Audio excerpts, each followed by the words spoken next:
अस्सलाम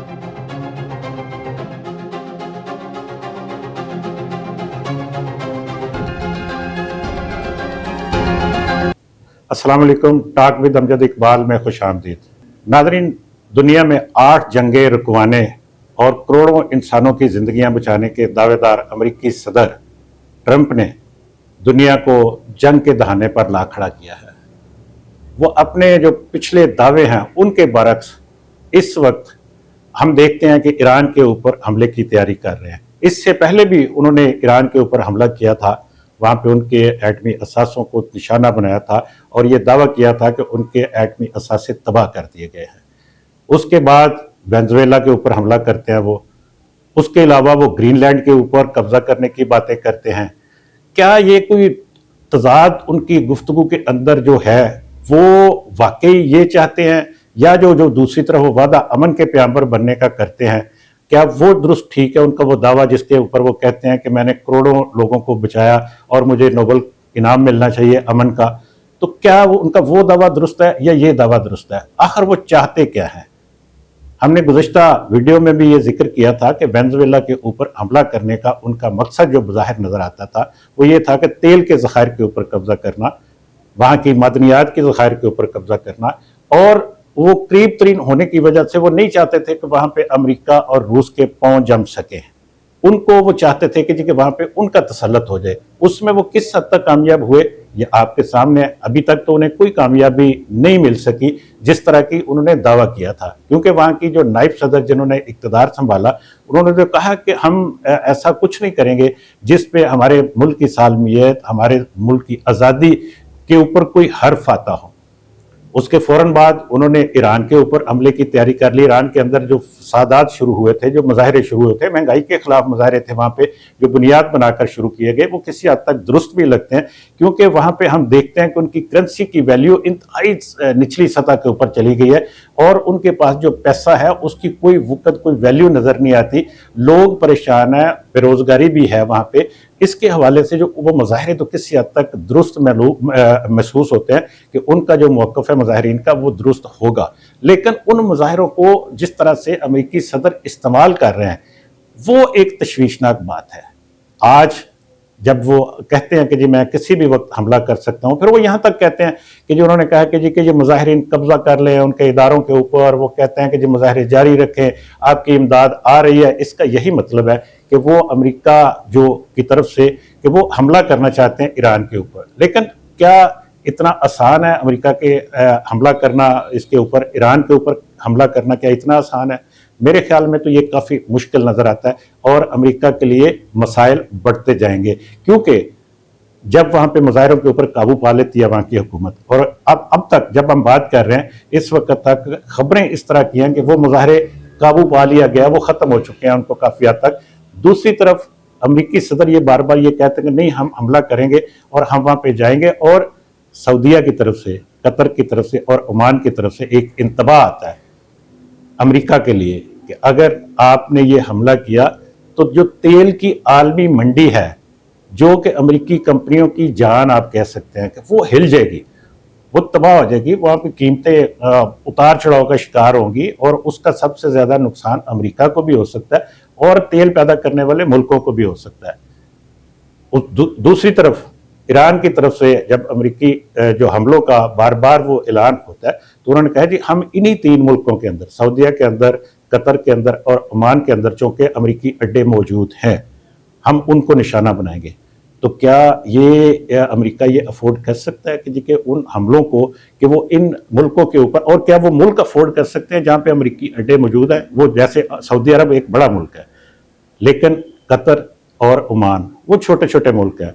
वहाँ पे अगर कोई इस तरह की सूरत पैदा होती है खुदा न खास्ता कि जिसमें अमेरिका हमला करता है ईरान के ऊपर और ईरान जवाबी हमला करता है वहाँ पे उन फौजी अड्डों के ऊपर, तो उन छोटे छोटे जो मुल्क हैं उनकी क्या कैफियत होगी, क्या सूरत होगी, वहाँ पे कितनी तबाही आ सकती है और क्या हो सकता है? ये एक बड़ी परेशान कुन सूरत हाल है सारे इलाकों के लिए। और दूसरी तरफ एक चीज़ जिसकी वजह से हम पहले भी जिक्र करते हैं कि जी इसमें चीन का और रूस का, उनको मामलात भी इसमें इन्वॉल्व हैं, और रूस की तरफ से खुल्लम खुल्ला ये कहा गया है कि जी अगर वहाँ पे हमला किया गया तो हम खामोश नहीं बैठेंगे। चीन की तरफ से ये कहा जा रहा है کہ ہم اس معاملے سے لا تعلق نہیں رہ سکتے. اور پھر جب امریکہ کی طرف سے یہ اعلان ہوتا ہے کہ جو ایران کے ساتھ تجارت کرے گا، کاروبار کرے گا، اس کے اوپر اضافی ٹیرف لگایا جائے گا، روس کے ساتھ جو تجارت کرے گا اس کے اوپر وہ پہلے بھی انہوں نے ٹیرف لگایا اور مزید ٹیرف لگانے کا وہ اعلان کر چکے ہیں کہ جی ہم مزید اس کے اوپر ٹیکس لگائیں گے. اب معاملہ یہ ہے کہ جی کہ اس طرح کی جو صورتحال، اس میں 2-3 طرح کی چیزیں نظر آتی ہیں ہمارے، کہ میں نے پہلے جیسے عرض کیا کہ جی کہ وہ آخر چاہتے کیا ہے، صدر ٹرمپ کیا چاہتے ہیں؟ کیا وہ صرف وہ قبضہ کرنا چاہتے ہیں ایران کے اوپر؟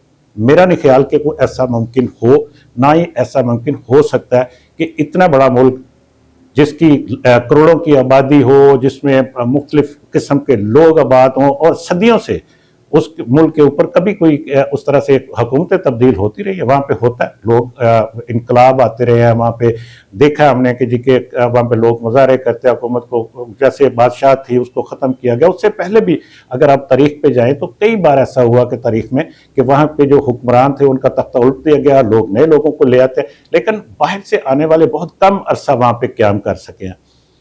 اب کیا امریکہ یہ ایسا چاہے گا کہ وہ وہاں پہ زمینی حملہ کرے؟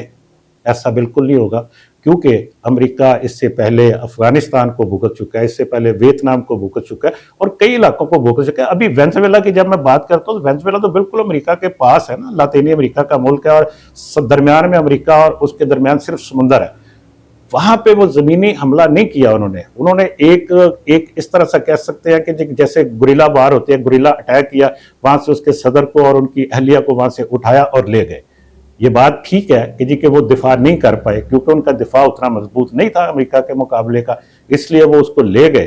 لیکن یہاں پہ جو بات یہ ہے کہ جی کہ کیا اس کی زمین پر قبضہ کر لیا؟ ایسا نہیں ہو سکا.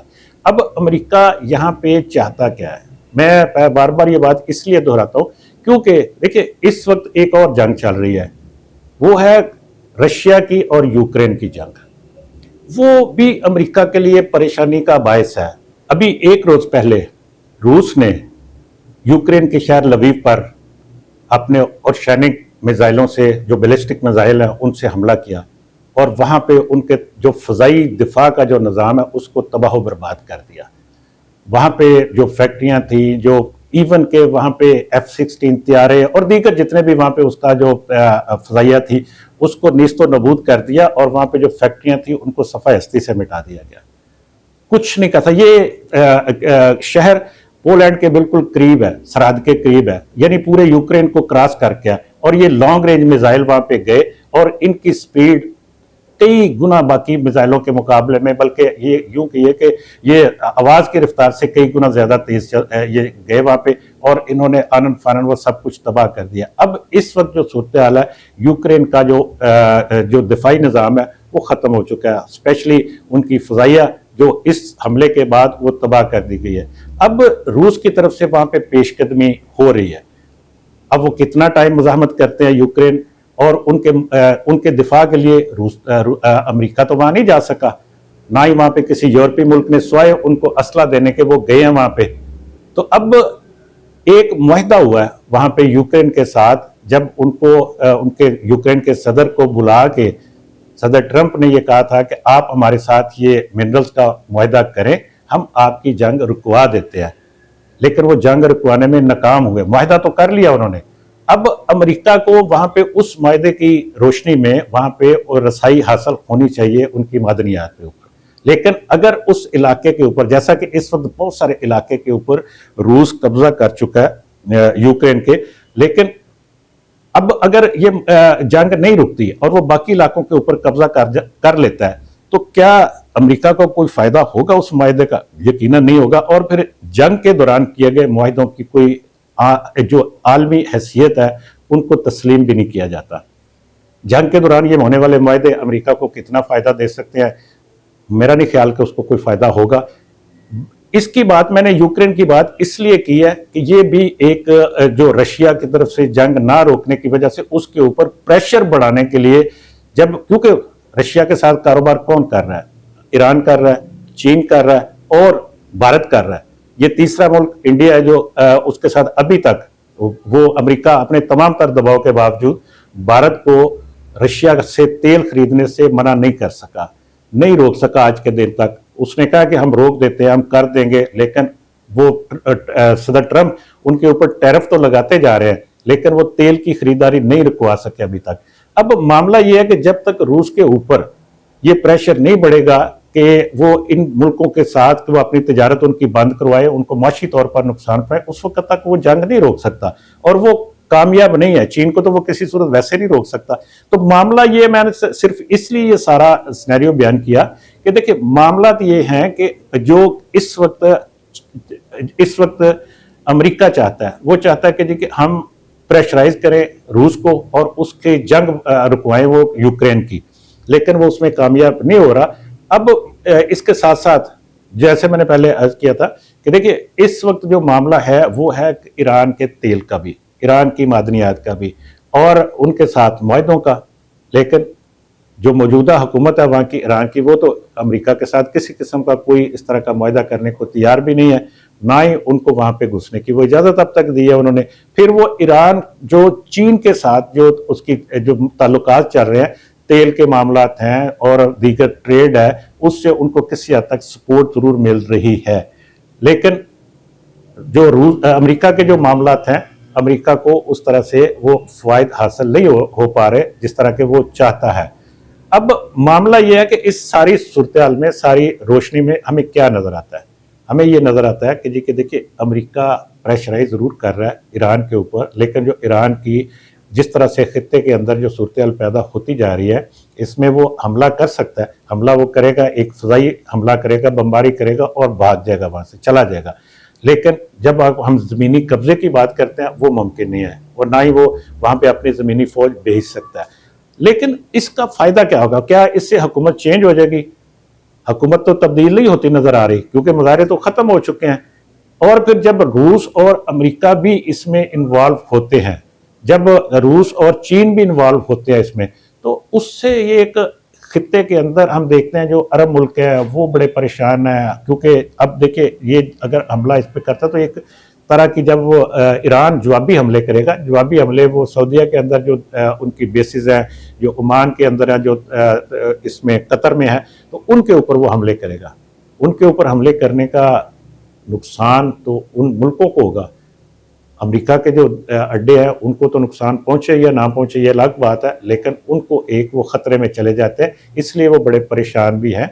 और फिर आलमी मंडी के अंदर जो तेल की जो सबसे बड़ी जो इस वक्त मंडी है, उसके ऊपर अमेरिकी कंपनियों का ही तसल्लुत है, और उनको भी नुकसान होगा और तेल पैदा करने वाले मुल्कों को भी नुकसान होगा। और उससे जो खित्ते के जो दीगर मुल्क हैं, बल्कि पूरी दुनिया के जो दीगर ममालिक हैं, वो तेल जो खरीदते हैं आलमी मंडी से, जो छोटी मईशतें हैं, जैसे हम कह सकते हैं, या हमारे इलाके में सारे मुल्कों के नाम लिए जा सकते हैं, वो तेल खरीद के अपने मामलात को चलाते हैं, तो उनके लिए माशी मुश्किलात भी पैदा हो सकती है।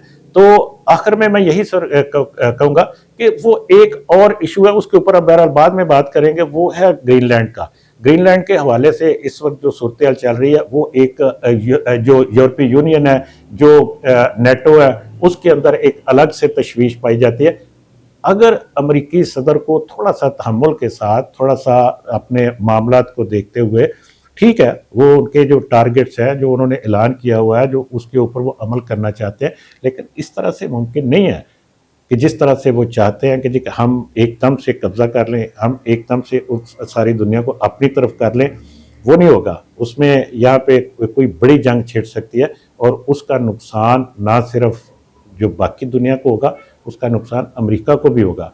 अमेरिका को अगर कोई मामला ये चाहिए तो उन लोगों के साथ बैठे, मुज़ाकरात करें और मसाइल का हल निकालें। अगर आपको वीडियो पसंद आई हो तो सब्सक्राइब कीजिएगा, शेयर कीजिएगा और लाइक कीजिएगा। आज के प्रोग्राम से इतना ही, इजाज़त दीजिए। अल्लाह हाफ़िज़।